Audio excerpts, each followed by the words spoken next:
3 months after floodwaters destroyed their community, people in a small Missouri town are reclaiming their homes. Well, Jonathan Godey traveled to Lewis and Clark to show how they're coping. An hour northwest of Kansas City lies the town of Lewis and Clark Village.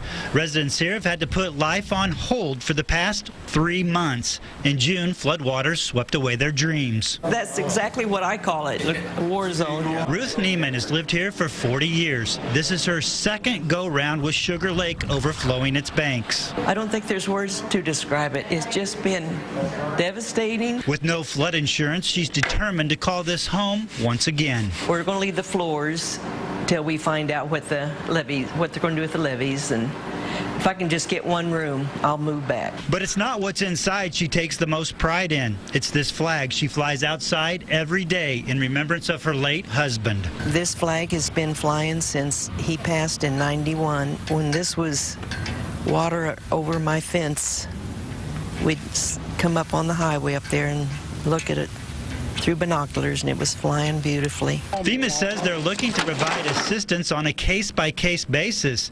That brings a smile to Fred Zimmerman, who also has lived here for 40 years. He says it's the people, scenery, and wildlife that brings out the kid in him. I caught the biggest fish, freshwater fish, that I ever caught right out behind my house. It was an 8-pound bass. If it floods me out every year, I'm going to rebuild and come back.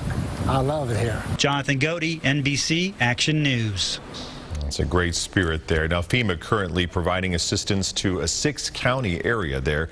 This week, one local church group is volunteering to pitch in as people get back on their feet.